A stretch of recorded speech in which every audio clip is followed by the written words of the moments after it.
Olá, bom dia a todos. Sim, ontem foi um dia muito interessante, em que aprendemos muitas informações novas sobre este caso e também vimos o suspeito comparecer ao tribunal pela primeira vez.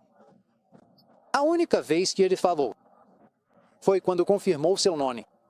Ele estava vestindo um colete especial de prevenção ao suicídio e não demonstrou nenhuma emoção enquanto o juiz lia as acusações contra ele. Essas são as acusações que ele enfrenta, sendo a mais grave delas homicídio qualificado. E o promotor do condado de Utah disse que vai buscar a pena de morte neste caso. Antes da audiência, o promotor apresentou as acusações e grande parte das provas que já reuniram contra o suposto assassino, incluindo o DNA dele no gatilho do rifle usado para matar Charlie Kirk. Os promotores também compartilharam mensagens de texto entre o suspeito, Tyler Robinson, e seu parceiro romântico, nas quais Robinson confessou o disparo. Companheiro de quarto, não foi você quem fez isso, né? Robinson, fui eu. Me desculpa, companheiro de quarto. Por quê, Robinson? Por que eu fiz isso? Companheiro de quarto é. Robinson, eu já estava cansado do ódio dele. Tem ódio que não dá para negociar. Se eu conseguir pegar meu rifle sem ser visto, não vou deixar nenhuma evidência.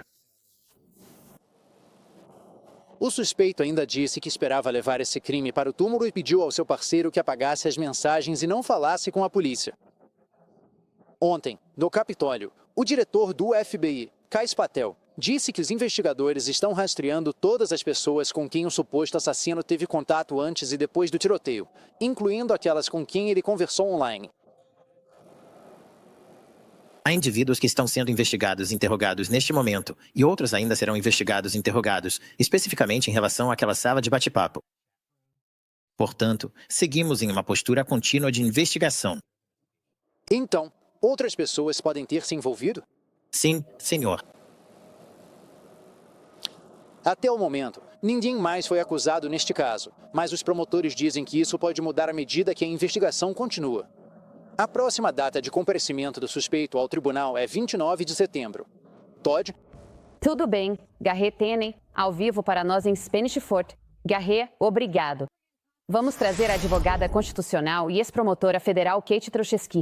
Kate, houve muita coisa na coletiva de imprensa ontem antes da primeira audiência de Robinson, em especial aquelas mensagens de texto entre Robinson e sua parceira romântica.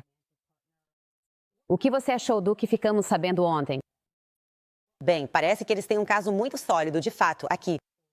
Quero dizer, eles têm até o suspeito fazendo declarações sobre o motivo, sobre o planejamento, sobre a obstrução, tentando influenciar testemunhas, pedindo para que não cooperassem com a polícia.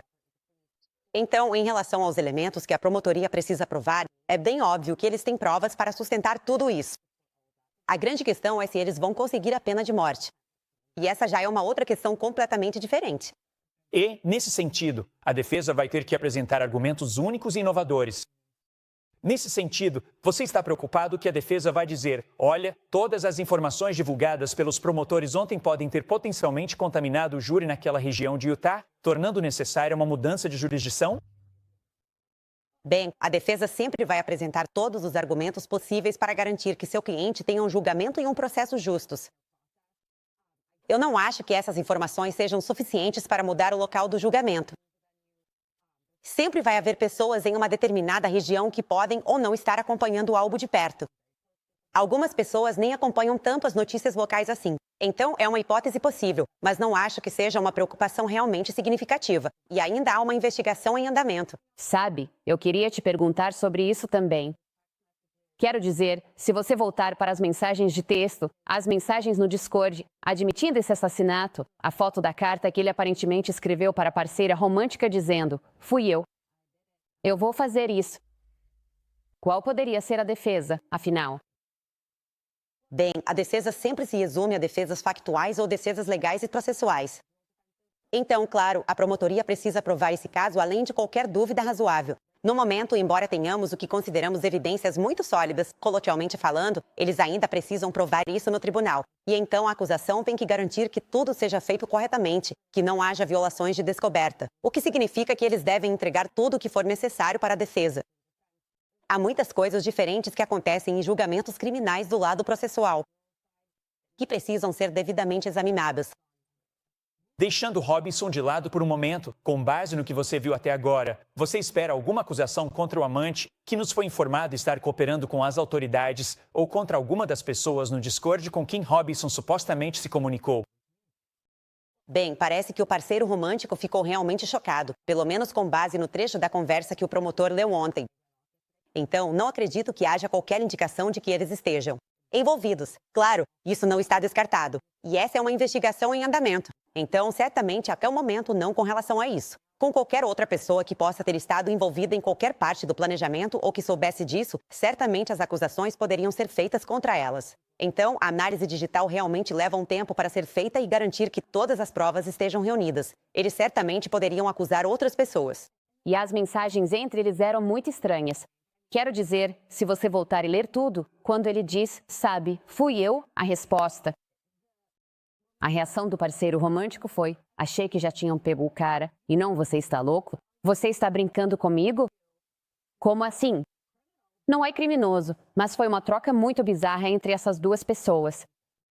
Concordo que a reação foi certamente menos chocada do que alguém poderia imaginar, claro. Olhando para mensagens de texto, algumas coisas podem ser tiradas de contexto. Acho que a justificativa é essa ideologia circular, na qual, por haver tanto ódio, eu posso recorrer à violência.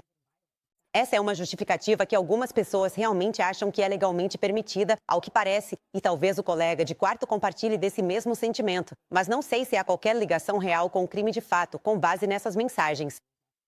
Rapidamente, antes de encerrarmos, mudando completamente de caso, o juiz federal em Nova York rejeitou as acusações de terrorismo contra o suposto assassino do CEO da United Healthcare, Luigi Mangione. Juridicamente, essa foi a decisão correta? Sempre achei que essas acusações eram um exagero. O Estatuto de Terrorismo em Nova York é baseado no Estatuto Federal de Terrorismo, e os tribunais de apelação de Nova York já deixaram claro que a designação de terrorismo se refere ao que geralmente se entende por terrorismo. Isso não se aplica a qualquer tipo de assassinato que talvez seja motivado por algum propósito ideológico. Então, eu sempre fiquei um pouco preocupado que isso fosse um exagero desde o início. E claro, ele está enfrentando a pena de morte no âmbito federal. Isso reduz o caso em Nova York, mas ele ainda enfrenta uma exposição significativa.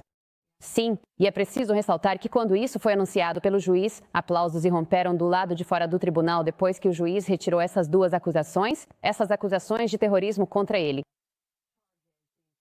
Não é alguém que mereça esses aplausos, mas eles certamente estão acontecendo.